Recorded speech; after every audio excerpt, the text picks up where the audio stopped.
Everyone, welcome to Hold on, we're not East Bay live for yet. Everyone's 88. Greg, hold Oh. on. Now we're live. Now you can go.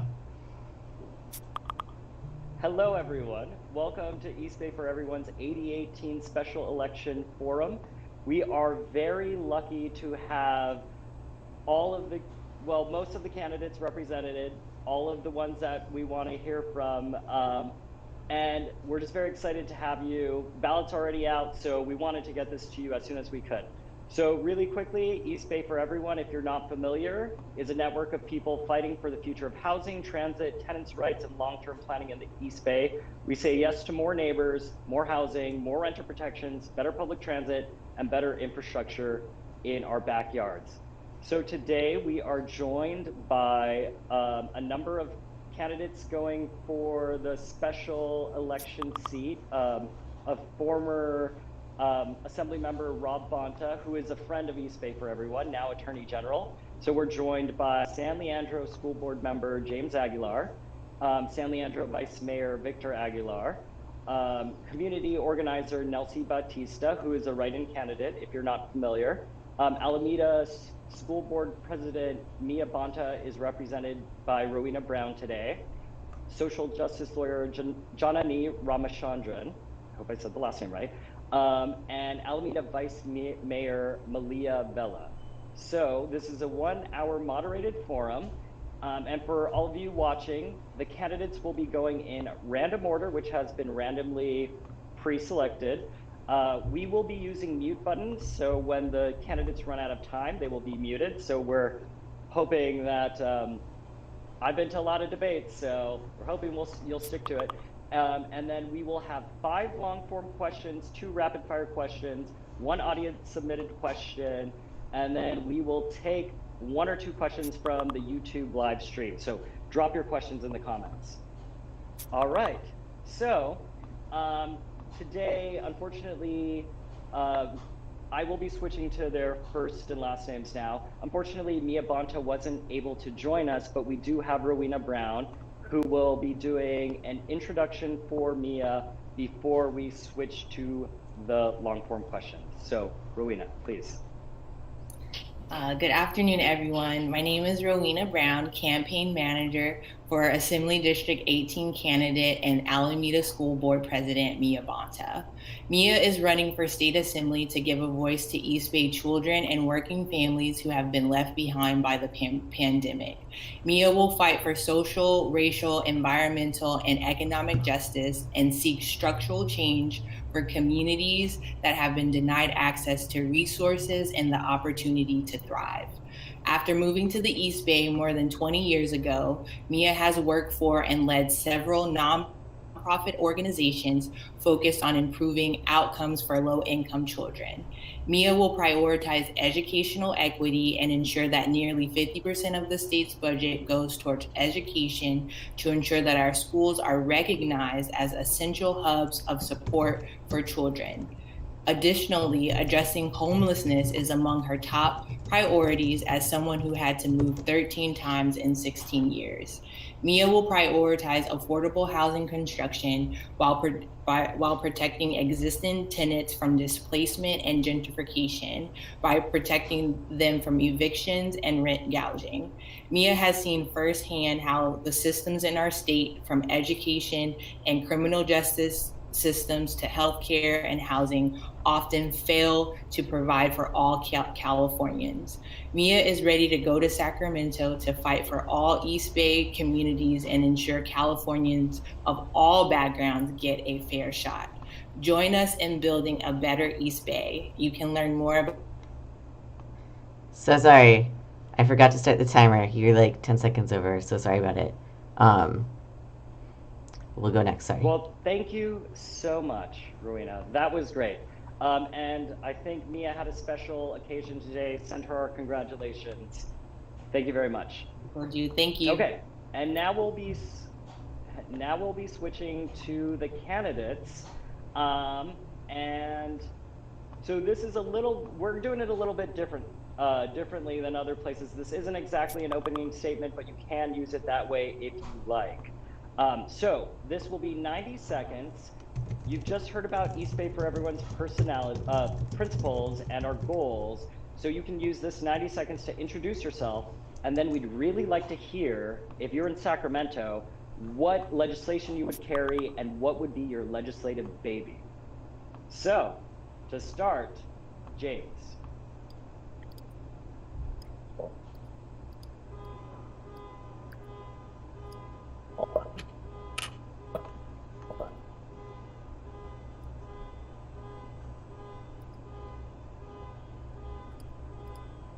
There we go. Can you hear me? My mic was having trouble. Sorry about that. Okay, great. Hello, everyone. My name is James Aguilar. I'm running for the California State Assembly because I'm empowered by my experiences. You know, I was raised in Oakland, just a walk away to Glenview Elementary School, a bus ride away to Edna Brewer Middle School. So I'm a product of Oakland Public Schools. And really, I'm also empowered by my parents being union organizers. I learned a hell of a lot from them growing up. And what it means to be in a union family. First and foremost, though, you know, we lived under a predatory landlord who didn't care that my mom was experiencing health issues, did not care that we were low income, and that we were struggling to make it. So we said, we're out of here. And we landed in San Leandro, where I rooted myself in a career in education. I first became a student board member, where I learned that we're not only the 5th largest economy in the world, but we're 41st in the nation for per pupil spending, and we spend $70,000 per prisoner. It didn't make sense as a student, doesn't make sense as an adult even now. So I think my baby in the assembly would be full and fair funding for California public K-12 schools, because we have to. Education is the foundation to addressing the issues that we're talking about. I'm empowered by my mom's health experience being knocked around the healthcare system. I really want to support AB 1400 and get out there, advocate for it. I want to support tenant protections because of my experience living under a predatory landlord, and so much more. So I hope you'll join me.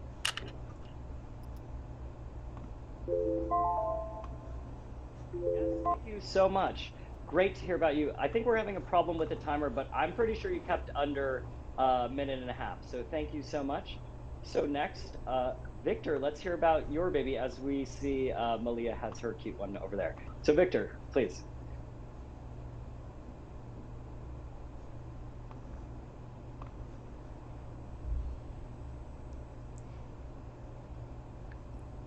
Can you hear me? Sorry, I'm having problems trying to unmute and mute myself. So am I okay? Okay, wonderful. Hi, everyone. My name is Victor Aguilar.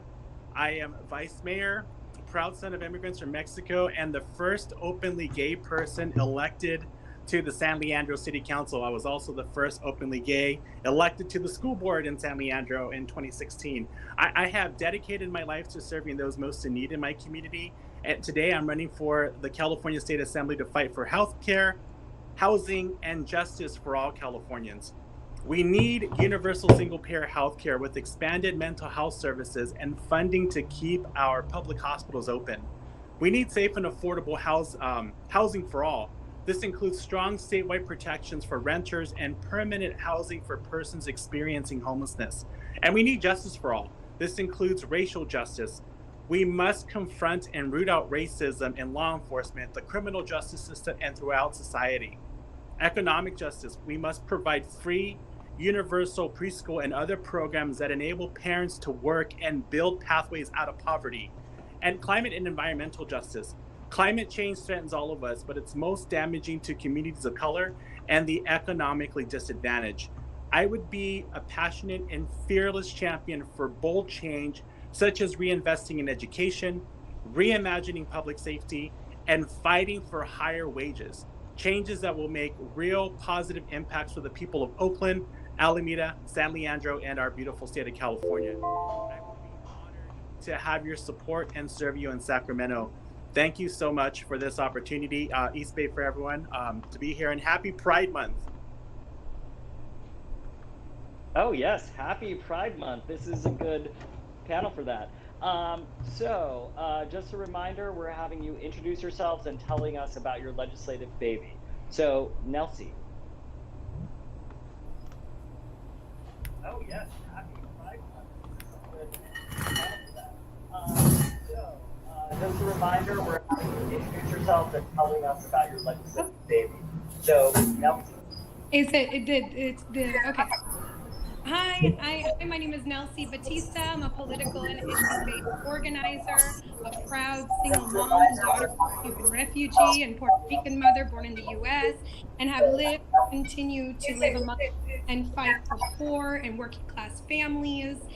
I'm running to remind us all that the most reformative work has been, in fact, worked on and continues to be accomplished by the most marginalized communities, especially of color. I want to bust through all of the myths and the stigmatization of our most vulnerable community members, especially those of the Black, Brown, and Indigenous communities that are plagued with the stigmas of being underserving of equity or the cause of our own problems. And that's just not true. So in fact, it's the most vulnerable communities, poor, working class, and even middle class, that have worked together to bring human rights, childcare, labor rights, women's rights, immigrant rights, and building the economy, and bringing all of the most vulnerable people to the table to conquer all of our struggles.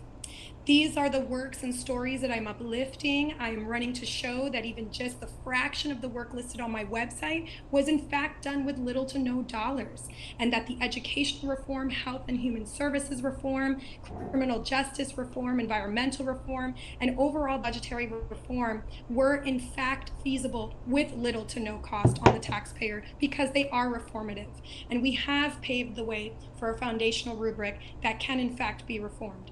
So please consider me as your writing candidate for the California State Assembly District 18 race.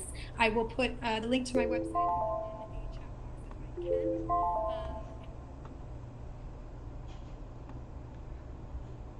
Oh, I think we hit The mute button has been timer. smashed. Okay, well, thank you so much. So we were serious about smashing the mute button, but we're very excited to have you. All right.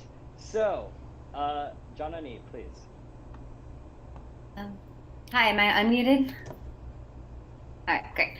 Hi, everyone. My name is Janani Ramachandran. I'm a social justice attorney, a community activist, a former Oakland Public Ethics Commissioner, and a tenant. If elected, I would just be 1 out of 3 tenants out of 120 lawmakers.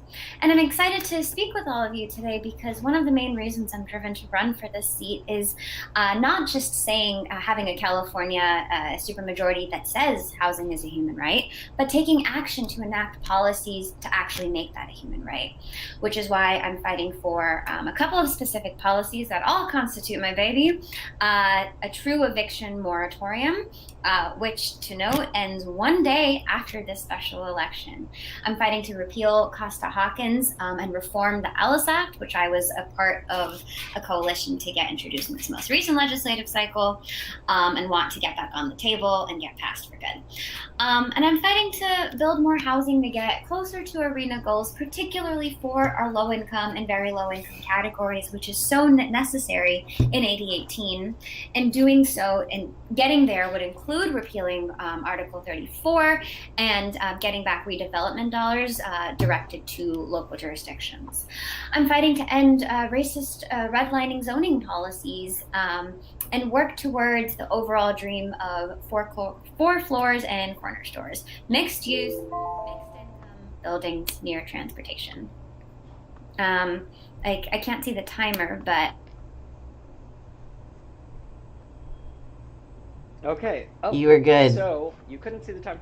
So we're having some issues. We might get a second screen with another timer because the timer's frozen for me as well. Okay, so we're gonna ask, while we get someone to figure out a timer, we're gonna ask Malia to tell us about your physical baby and your legislative baby. Good afternoon, everyone. I'm Vice Mayor Malia Vella. I am also a workers' rights attorney with the Teamsters and a professor at Mills College in Oakland, and the mom of 2 young kids. I have a 2-year-old and a 3-month-old. The reason that I got involved and ran for office was actually because I was seeing so many of my friends and family and so many members of our BIPOC communities getting forced out and priced out. And so I'm going to continue to fight for these things. I'm going to continue to fight for meaningful tenant protections. The city of Alameda passed meaningful rent control, just cause eviction. We need these things statewide. We also need to make sure that we are keeping and preventing more displacement, which is why our moratorium is actually more extensive than the state of California. I'll be continuing to work on that. And I'd love to see a wealth tax and more corporate accountability so that we can actually fund all of our affordable housing needs, and remove exclusionary zoning, which is something that I fought very hard for here in the city of Alameda, and we need to continue to fight for statewide. So those would be my legislative babies that I would really like to see move forward. Thank you so much. Great. All right. So now we're going to get to the questions that we're ready and chomping at the bit to ask you. So, as you all know, East Bay for Everyone started because of the housing shortage, and California has a housing shortfall of 3.5 million homes. Construction costs for all those would come to nearly $2 trillion. So, East Bay for Everyone is a huge supporter of 100% affordable housing. We send letters. We're a huge supporter of renter protections. But what policies would you guys champion, you people champion, that can help get us enough new homes built at the scale necessary? So now we're randomizing. Nelsy, we're going to begin with you. Hi, yeah. So this is a very dear topic to me, as much as it is to all people, most people and everyone in California. So basically, in the struggle for affordable housing, I've been on every single affordable housing campaign, and I will tell you time and time again, one of the main issues that keeps coming up is that we do want to encourage the local city government as well as the counties to consider a little bit more ethicals, or changing the developers that they work with, so that we're actually assisting our trades in meeting accurate PLA agreements. We also want to reform zoning and expand zoning rights for cooperatives. I believe cooperatives and SROs, along with residential treatment, are really crucial to be included in mixed housing. And that's also going to be encouraging more federal HUD funding to come down, as we do have not just residential treatment for persons who are returning citizens or mentally ill or homeless or poor families, but we also want to encourage the government to take seriously veterans, right? And of course, the veterans that are going to be returning home from Afghanistan. And so this is our opportunity to expand on federal HUD dollars and expand on SROs and expand on cooperatives as well. So those are going to be a lot of the initiatives that I've championed. Thank you. Yeah. All right. Next, Janani. Like I mentioned in my opening speech, I want to work towards a world where we have mixed use, mixed income housing, high density housing near transportation, but doing so with a tenants' rights lens, making sure that we're not destroying, demolishing any housing that's already occupied by long-term rent-controlled tenants in the process of doing so. Part of the solution is upzoning and making sure that we root out the vestiges of racist redlining policies to facilitate being able to build multifamily units, specifically in places that have been single-family zoned for a long time. I believe 80% of zones in the entire Bay Area zoned for residential use are still zoned exclusively for single-family homes, and we need to change that. I also recognize that the problem with building housing is not always about legislation itself, it's also about enforcement. And we need to root out corruption and bureaucracy in some of our local jurisdictions. When serving on the City of Oakland Public Ethics Commission, I learned how the extremely high costs of building and the whole permitting process often takes longer because of the corruption that goes on within our city. I also believe to build more affordable housing, we need to implement social housing programs and restore the ability for local governments to use redevelopment authorities to fund these programs, and partner with minority-owned small real estate developers as well. Thank you so much. Great. I'm also realizing that we are so blessed to have such a great field of candidates, and I'm realizing I have to stop nodding my head. So now I'm going to be stone. I'm not going to nod for you anymore. All right. unfortunately, you're the first one I'm not going to nod for. Malia, please. Thank you. You know, a lot of this is going to be a combination of actually using our state funds and our state surplus, plus more corporate accountability, as well as developer accountability. And, you know, while on city council, I made sure that we had projects that had 25% inclusionary housing, made sure that we built workforce housing by partnering efficiently with our school district and utilizing our public lands for a public good. But in addition to this, I think, you know, the corporate tax rate increases that have been proposed by AD18 are something that really need to get passed, so that we can actually fund housing, transitional housing and homeless services. We need to make sure that we're passing SB5, and we can get more state affordable housing bonds. I also support, you know, creating permanent affordable housing, and I would have liked to have seen more support for AB 387, Assemblymember Alex Lee's bill. Assemblymember Lee has endorsed my campaign, and I've been working very hard on these housing issues locally. So additionally, you know, we need to upzone, we need to get rid of exclusionary zoning, AB 1322. We shouldn't have to do this district by district, municipality by municipality. It's very expensive and confusing. We need to stop these local exclusionary zoning provisions. And then finally, you know, SB9, SB10, making sure that we're allowing for by right housing opportunities as well. Thank you so much. All right, James.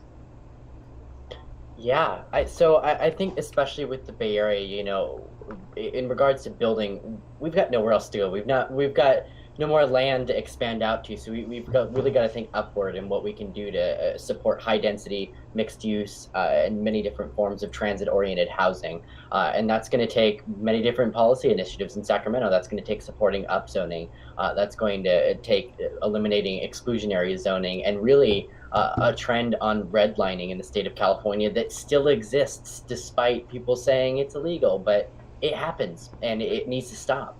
I think too that we need to get the dollars in Sacramento. We need to put our money where our mouth is when it comes to housing, because it's a crisis. You're looking at the bedroom of a 1-bedroom apartment that once had 5 people in it. You know, my brother, my niece, my mom, dad, myself, and that's the same story for a lot of people in the Bay Area and parts of California. It's got to stop. I also think in regards to tenants need to be included in the conversation completely, because as a tenant, I feel left out of the conversation quite often when it comes to policy change.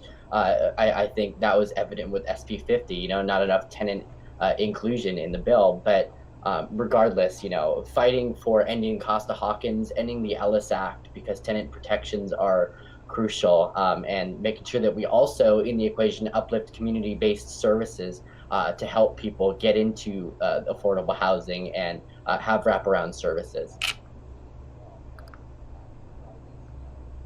Thank you. And Victor.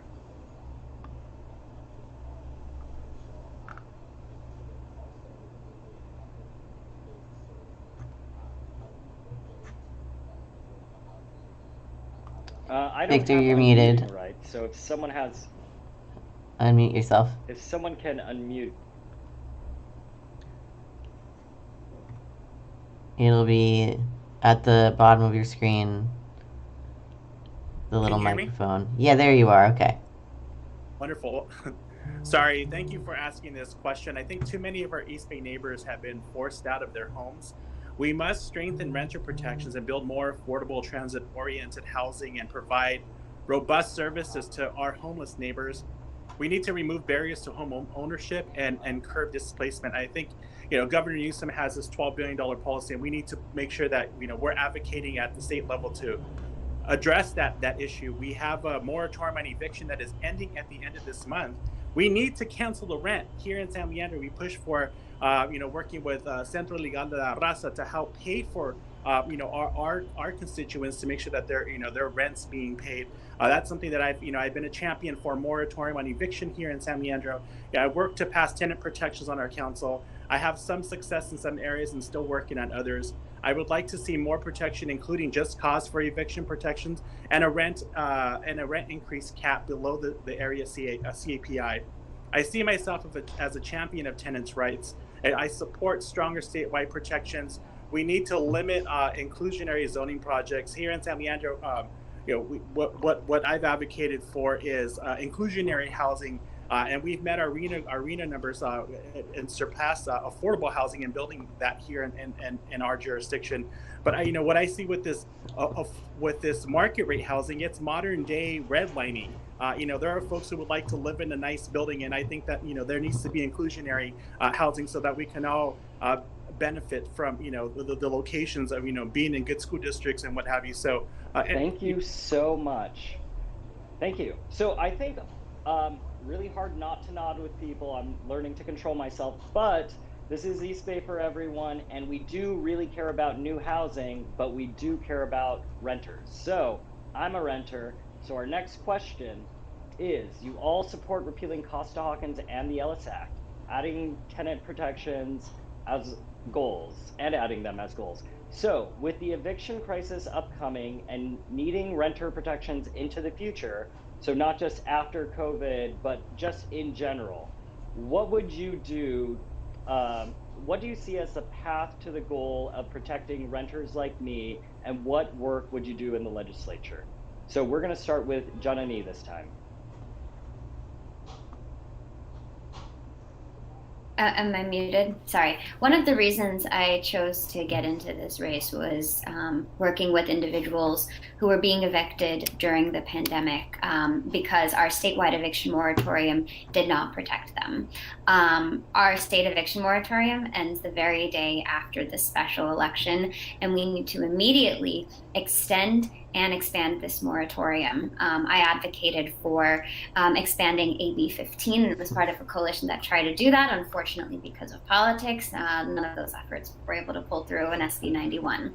But we are about to face an eviction tsunami. There are about 40% of renters who are behind on rent. We're not able to take advantage of SB 91. So we need to be able to better utilize the $2.5 billion given by Biden for rental relief to more equitably serve our communities. In addition, beyond the pandemic, beyond repealing Costa-Hawkins and the Ellis Act, I support a right to counsel because 90% of landlords have access to attorneys and 90% of tenants don't. I also support banning banking rent control increases and among other things, but my time is up. Thank you. James? Yeah, so I'm just like you, Gregory. I mean, I'm a renter as well. We've been here in San Leandro for I think 9.5 years, something like that. And back in Oakland, our family were also renters in our 2-bedroom apartment. And as I've outlined, we went through hell. We went through a landlord who just didn't care.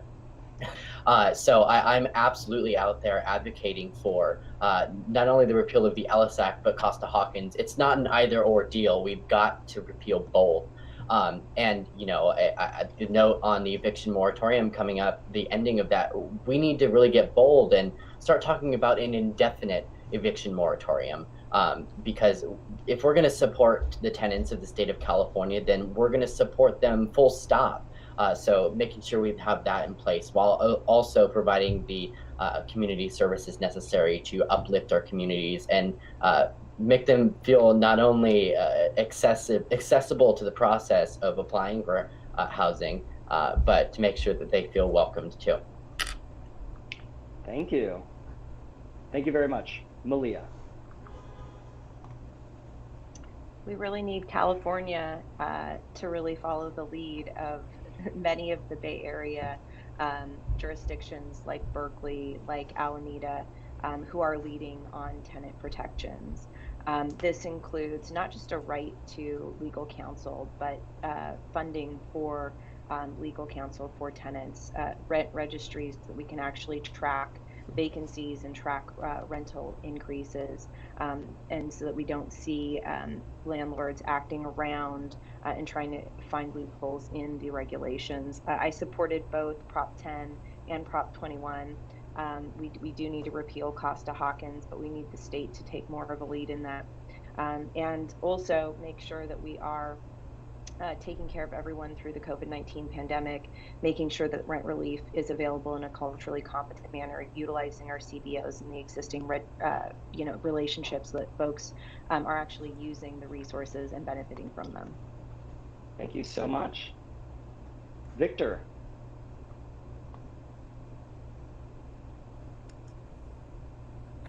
Thank you. Here locally, I've been a champion. I've championed tenant protections throughout my time on San Leandro. In the midst of the COVID-19 pandemic, I've organized efforts to pass an eviction, a moratorium eviction. It was instrumental in ensuring rent control for mobile home parks here locally. And I think, what we need to do is we need to make sure that, at the state level, we champion the moratorium on evictions, and that we cancel rent for everybody. I think what a lot of renters are facing is they're trying to figure out, okay, what happens once this eviction moratorium ends? Where am I going to go? What am I going to do? We need to make sure that we're partnering and pass legislations that will require foreclosure documentation that will allow the DA to determine which foreclosures are illegal, and also work with have a right to counsel to make sure that our tenants are protected and not being kicked out and put out on the street. This is something that I will champion, and what I'm also looking to support is the stronger statewide tenant protections, supporting reduced statewide barriers to tenant protections from the Costa-Hawkins and Alice Acts. Yeah, thank you so much. As a renter and also as someone who grew up in Alameda, I feel very good about what was just said. Thank you all. All right, we're going to move to something else that's very, very important now that we're moving into June. So, transportation is the #1 source of greenhouse gas emissions in California. We all experienced the day on Mars last year, where like the day of eternal night. So it's very linked. So CARB said the California Air Resources Board said we can't meet our climate goals without reducing vehicle miles traveled. So the question for this is, what would you do in the legislature to deprioritize cars and prioritize sustainable modes of mobility? So we're going to start this one with Victor.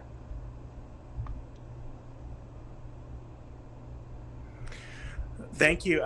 What we've done locally here in San Leandro is to sign on to the zero emissions vehicle by 2030 here, and work with the state with regards to what Gavin Newsom have put in eliminating our carbon footprint by 2035, and that's something that I would advocate for, to make sure that we work on extending our public transit systems. As someone who takes public transit every day when I worked in the city, I know what it's like to make sure to be on packed BART cars and to be on packed buses.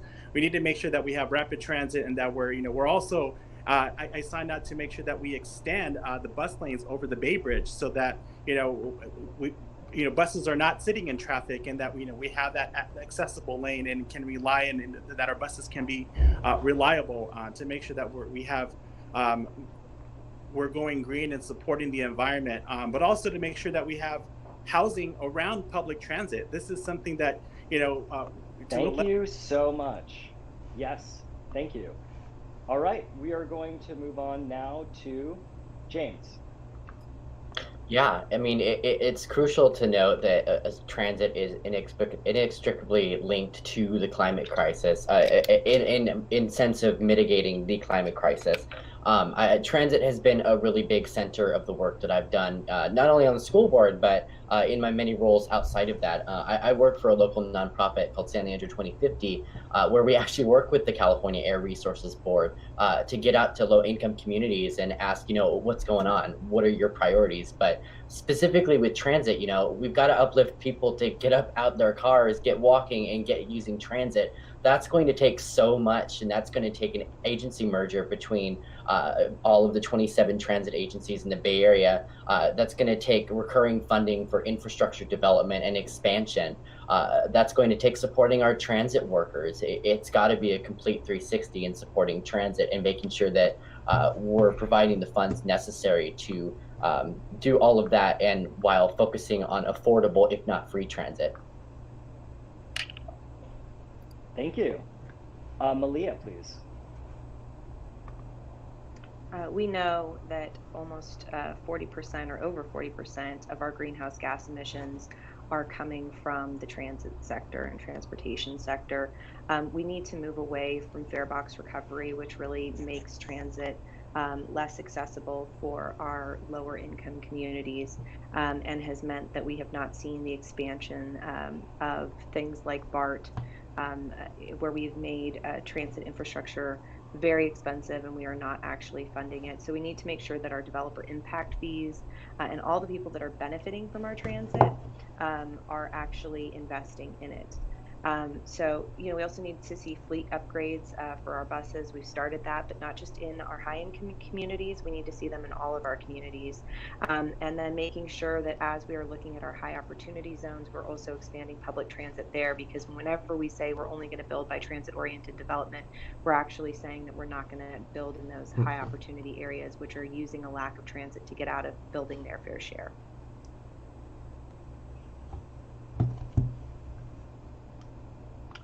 Thank you. Janani. Firstly, in order to deprioritize cars, we need to make sure that we are expanding access to transportation. I'm a huge fan of AC Transit. I've taken buses up and down my entire time at Cal, and realized that the reason I was able to take it absolutely everywhere was because it was free, and I lived in neighborhoods that had access to easy, with no more than a couple of minutes walks away from a bus stop. So unfortunately, many of the clients that I worked with at the time who were facing eviction court and in legal aid needed to take 3 buses just to get to the courthouse or a legal aid office. And the issue is we need to not necessarily make all transportation, public transportation, free, but expand subsidies given to large swaths of populations. We need to make transit more seamless and integrate different systems so people can get across the bay. We need to expand bus lanes because the number of accidents that I've been on in AC Transit is wild. But we also need to utilize Biden infrastructure dollars to expand public transport as well.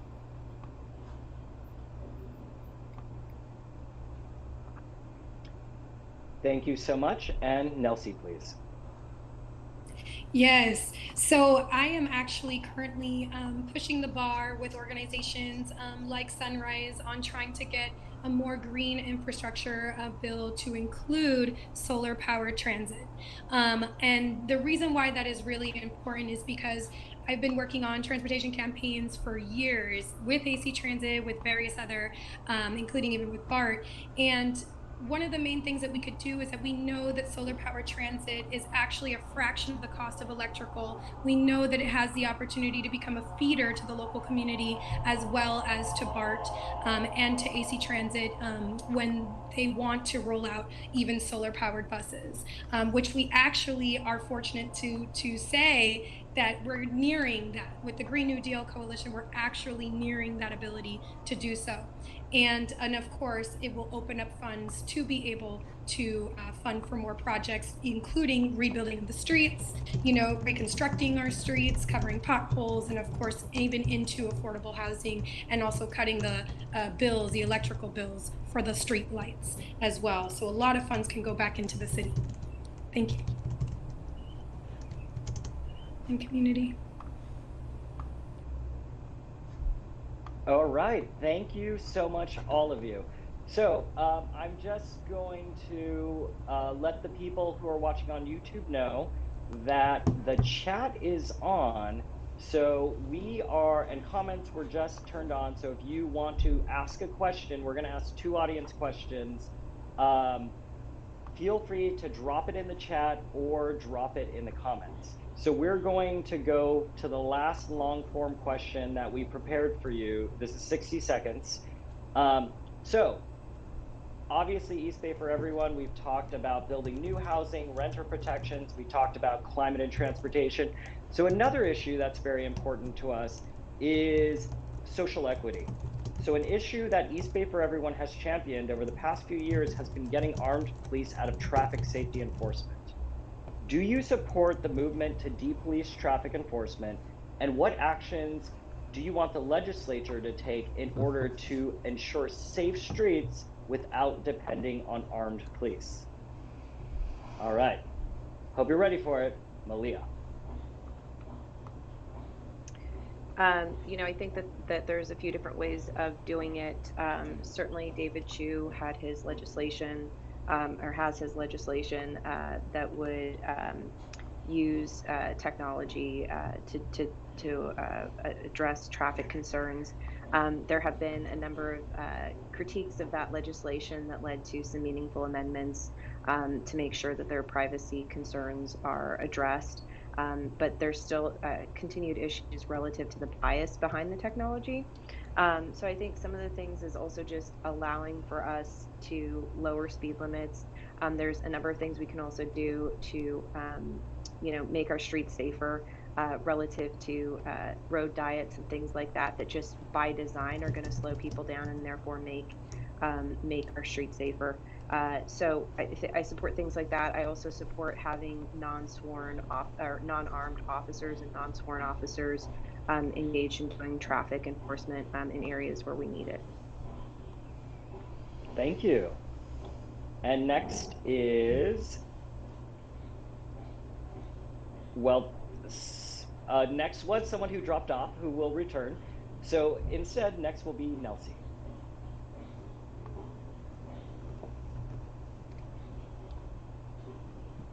You're muted. Nelsy, you're on mute. Oh, sorry. Thank you. Yeah, so current state of California penal code actually requires that traffic police be peace officers.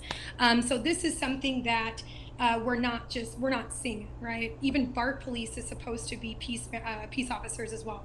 So that means people who should be unarmed should be able to actually incorporate more of a rapid responder team and a rapid response team that can actually go in first and be led by community. Many other countries do this, and fellow United Nations Associations members are working on this, even with the Camden Project and actually the Camden program on ethics and training. And so I actually would like to reform AB 57 to include and remind the state of California that we are supposed to be having peace officers, and that these issues can in fact be handled even by rapid responders that are community-based and also community-trained and community-led. So that's something that I really want to move towards. Okay, thank you so much. And then I was just reminded that Janani had to leave a little bit early. So next we'll go to Victor.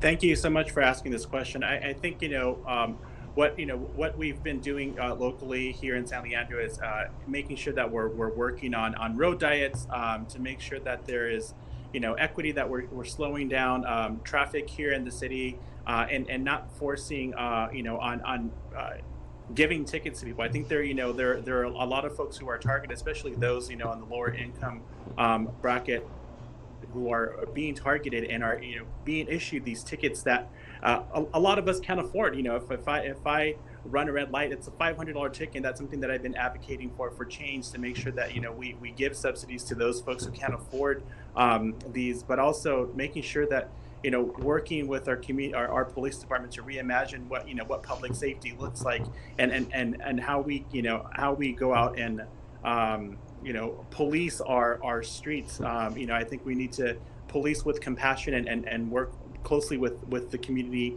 and listen to what they want. They, at the end of the day, we pay the police department salary, and they.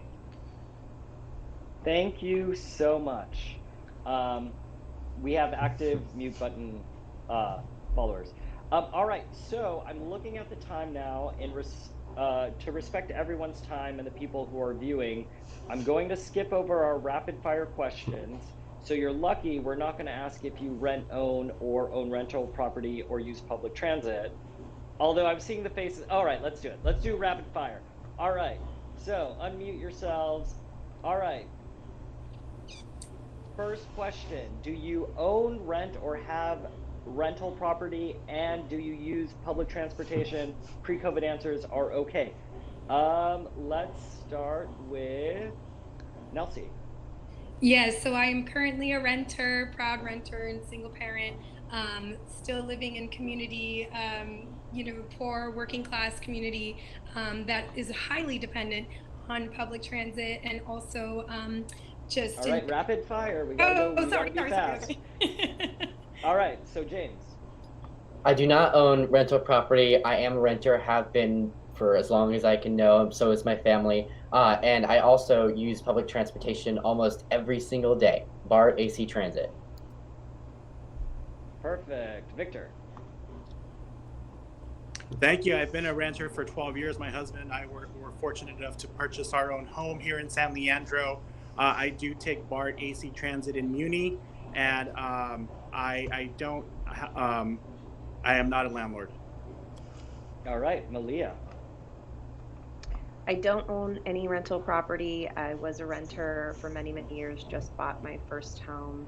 And I take public transit all the time, and I'm going to throw in all of the forms of public transit that were just listed, as well as the ferry.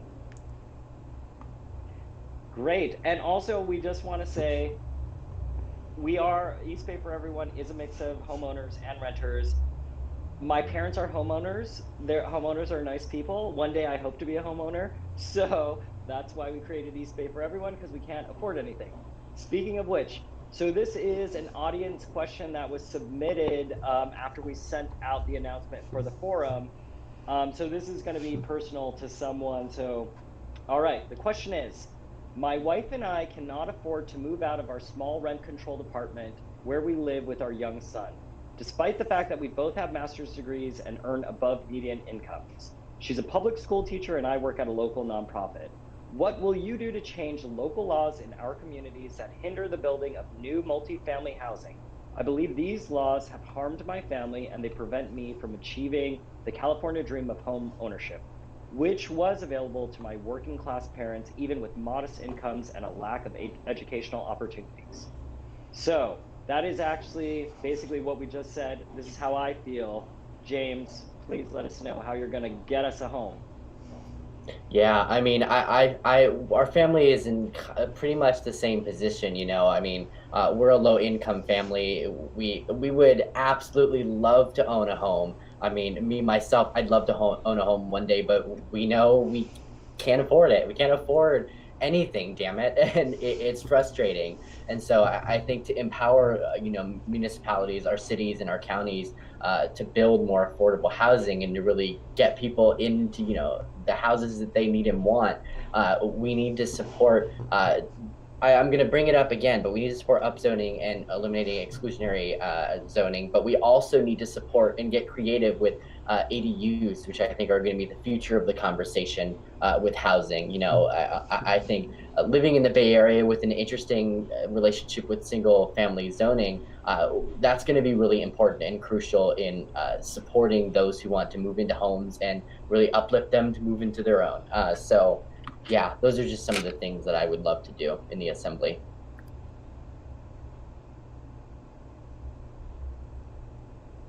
Thank you. Nelsy. Yes, this is also a really personal issue for me on so many levels. When serving the community and renters, especially during the movement on Prop 13 reform and the repealing of Costa-Hawkins, it's really important to understand that not only did we see a spike in property tax increase on childcare facilities, public schools, as well as homeowners, and also on renters, but it's important to know that a lot of those campaigns and those anti-affordable housing campaigns were actually led by the California Real Estate Association and the California Business Association. And it's about time that we actually go after the people who violate the 1% property tax increase and the 5% property tax increase, and go after the Real Estate Association for violating Prop 13 laws. That is something that I really want to work on. I'm currently working on with the childcare community, with the educational community, because yes, we did see middle income families go into the working class. Okay, thank you so much. Victor. Thank you. We need to make sure that we're educating our own and working closely together with with families to educate them on purchasing a home and the programs out there. My husband and I were able to purchase a home through a FHA loan which basically allowed us to put 3% down and purchase this home. I think that's something that we need to advocate for everybody. But too many of our East Bay neighbors have been forced out of their homes, and we must strengthen renter protections and build more affordable transit-oriented housing and provide robust services for our unhoused neighbors and remove the barriers to home ownership and curb displacement. So, what I would do is to make sure that, we allow upzoning near transit-oriented areas. We need to make sure that that there are eviction restrictions for COVID-19 rental-related debt. That, like I said, at the end of the month, we're facing the moratorium on eviction is being lifted, and so we need to advocate and make sure that we're canceling the rent, keeping people in homes, but also making sure that we're advocating so that people can purchase homes during this time and providing like down payment assistance. Thank you so much. All right, Malia. There's so many things that we have been doing at the local level, that I have done at the local level to really try to push these issues. We need to build more housing. I mean, we have not had enough housing supply because of the barriers. So removing exclusionary zoning provisions, really trying to use public land for public good, and negotiating with developers to make sure that we're getting affordable housing, affordable by design, workforce housing, and then also negotiating that when these properties condoize and they get divided, that there's potential for first-time home ownership opportunities. Pushing for things. One thing that I've really been pushing for is rent-to-buy opportunities, especially with new development properties, so that folks can actually convert and gain some equity from the money that they're putting in to rent. Additionally, we need to expand Cal HFA loans to make them more widely available and really look at this as a form of reparations to many of our BIPOC community members.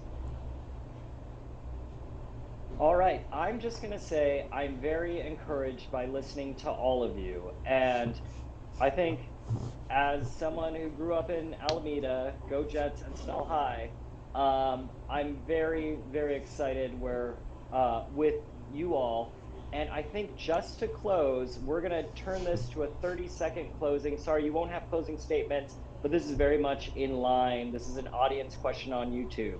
So, how would you bring people who are normally disengaged from the political process into conversations when making laws? So this is a big goal of East Bay for everyone. This will be the closing, 30 seconds. So let's start with Malia. Really being proactive the way that I have been as an elected official, reaching out to our different communities and stakeholder groups, being available, being proactive, making sure that we're talking to everyone, not just doing it through email or electronic or digital platforms. During the pandemic, I organized a group of volunteers to call our renters, call our vulnerable community members, and actually dropped off paper information about how they could access different things. I think we need to do more of that, and I would do more of that. Thank you so much. Nelsy? Yes, as a longtime political and issue-based organizer, I have always worked with community and coalitions in bringing the voice of the poor and the working class to the table. We continue to do so every single year. When you take a look at my website, you will see the long list of accomplished legislation in the state as well as on the statewide level and within all the 3 cities that are within the AD18 district.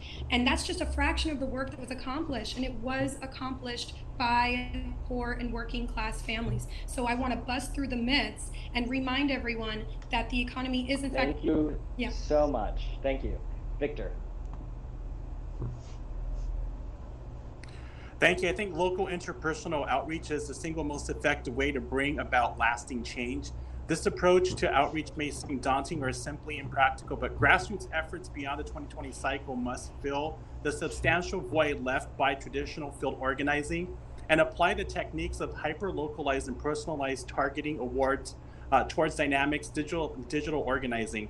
Progressive organizers must provide a virtual hearth for activism that both ordinary citizens and volunteers can turn to for a sense of unity within our seemingly torn social fabric. So long-term community cultivation, comprehensive training opportunities, and thank you so much. All right, and James? Yes, so I think first and foremost, outreach and accessibility. You got to be accessible as an elected official. I pride myself on being extremely accessible. My number, my email, it's all there. But that has to continue as an assembly member. I was an intern in the legislature, and I see that there are unnecessary barriers to scheduling meetings with legislators, to scheduling anything with an office. So my office will be open and accessible to all the community. And much more. I think you can find a lot of accessibility on my platform, on my website. All right, so we want to thank the candidates. Oh my God, campaigning just for a little local council district versus a school board versus city council. Thank you all so much for your time. We are very, very thankful that you came and talked to East Bay for everyone. So once again, we want to thank Alameda Vice Mayor Malia Vella, social justice lawyer Janani Ramachandran, Rowena on behalf of Alameda School Board President Mia Bonta, community organizer Nelsy Batista, San Leandro Vice Mayor Victor Aguilar, and San Leandro School Board member James Aguilar. Thank you so much. Good luck. Have a great Saturday.